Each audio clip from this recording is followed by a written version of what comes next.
We just can't get enough of Fortnite. We're 8 seasons in and we're still playing the game religiously. At this point, there's no way we're converting to anything else. We only cheat on Fortnite with Apex Legends sometimes. Okay. Shh, don't tell Fortnite. We've already taken a look at all the amazing changes Epic Games made to Fortnite, so why don't we switch things up for a minute and talk about all the terrible, awful, no good updates they made to the game. Oh, how the turntables.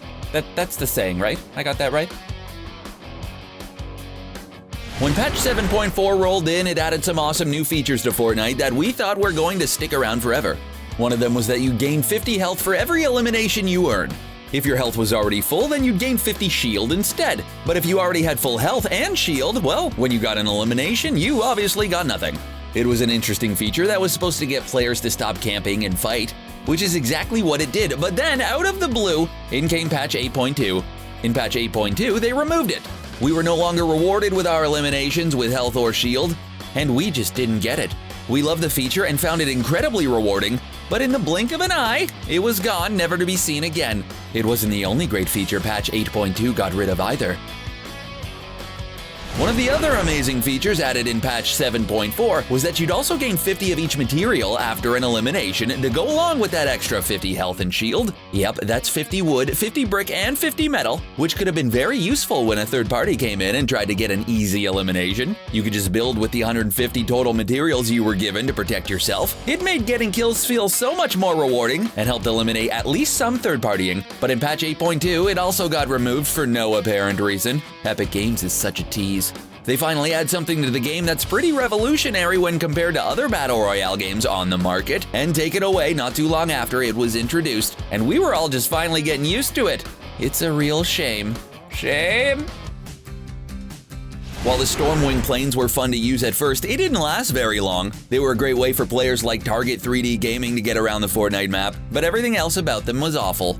No one used them to get into dogfights. Instead, players would just dive bomb into other players and take them out with minimal effort, which was so annoying, we just couldn't put it into words.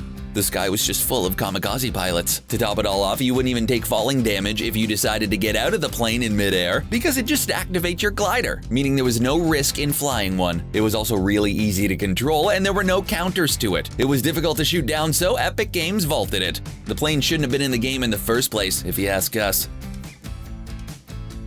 When the Infinity Blade was released, it was an awesome addition to the game because we never had any melee weapons other than our pickaxe. But just like KevinLaFortnite, we quickly realized this thing was the most OP weapon in the game. The Infinity Blade allowed you to take down opponents in 1 or 2 swipes, and you were able to launch yourself in the air to deliver a powerful strike. If that wasn't enough, the blade could even take down structures in a matter of seconds. There was seemingly nothing this weapon couldn't do. It was insanely OP. With everyone complaining about the weapon, Epic Games had to apologize for adding it to the game on Twitter. It was an unfair advantage for players to use the Infinity Blade, and it would have been better as a part of an LTM, which is exactly where Epic Games put it. Let's keep it that way, huh? When we got the Soaring 50s LTM mode that allowed us to be able to deploy our gliders anytime, we didn't think much of it at first. Like iTemp plays, we thought it was a little gimmicky and had a lot of fun with it in the LTM. The problem was that Epic Games saw us all having fun and assumed this meant we wanted glider redeployability in all of the core modes of the game. They made players able to redeploy their glider at any height, so they could jump from anything and not take damage. Saying this decision flopped was an understatement. Players absolutely hated it because teams would just swoop in, literally, the second they heard gunfire. It made traveling way too easy, and we were happy when Epic Games got rid of it for good. Now we only have the glider item that has a limit, so it's all good.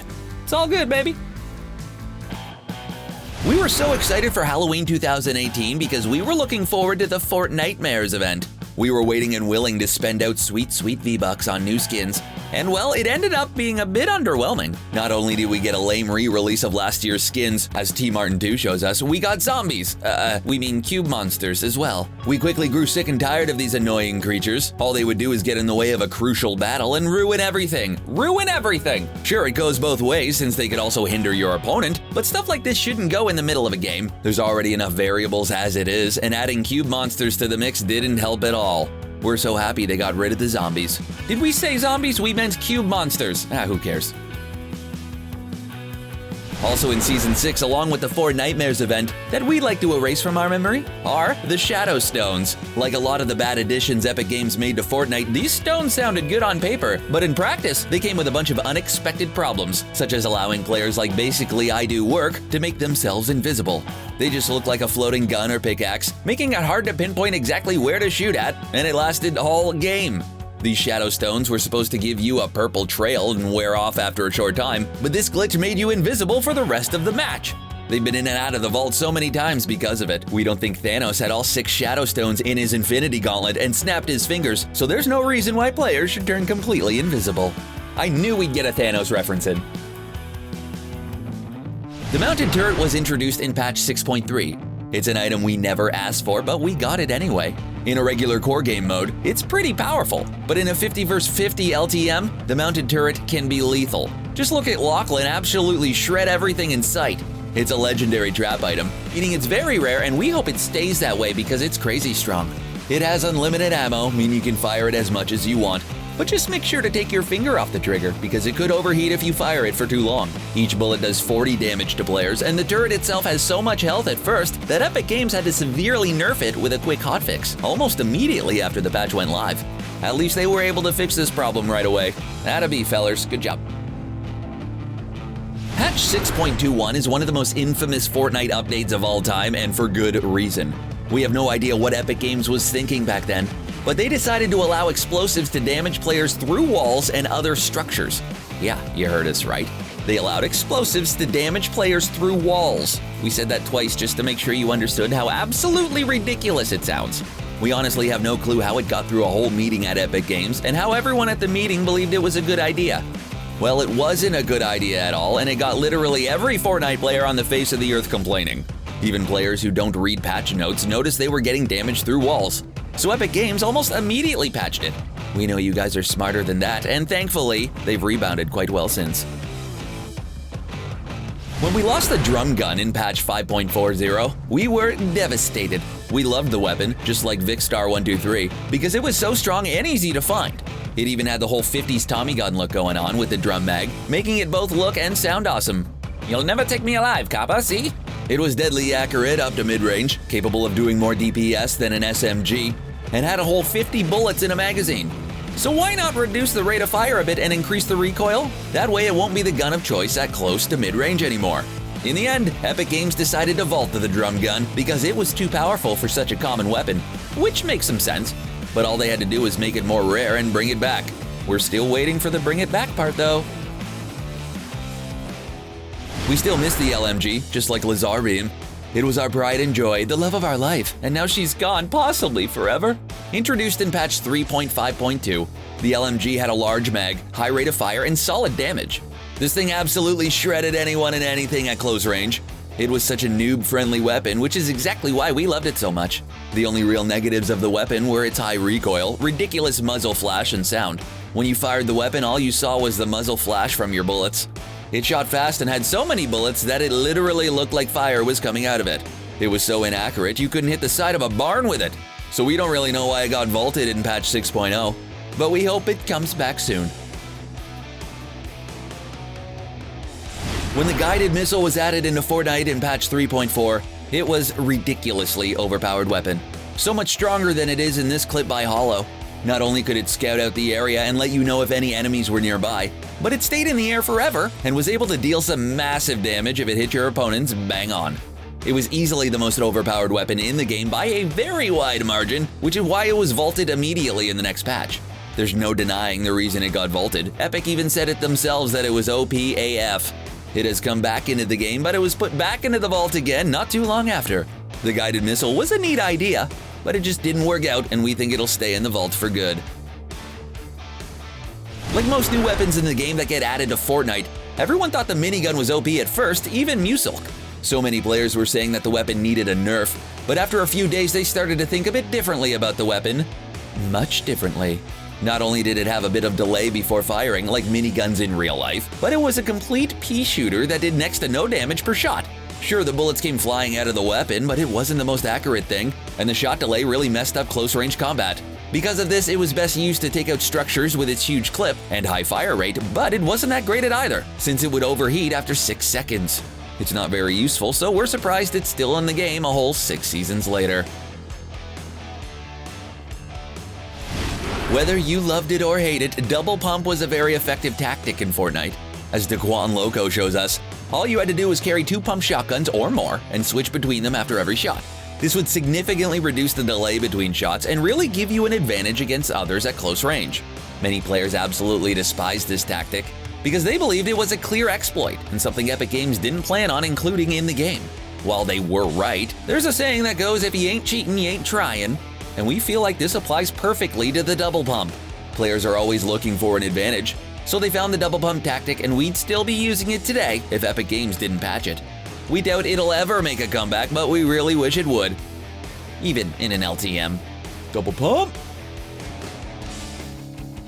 When we got our hands on the hand cannon in Season 3, we absolutely loved it.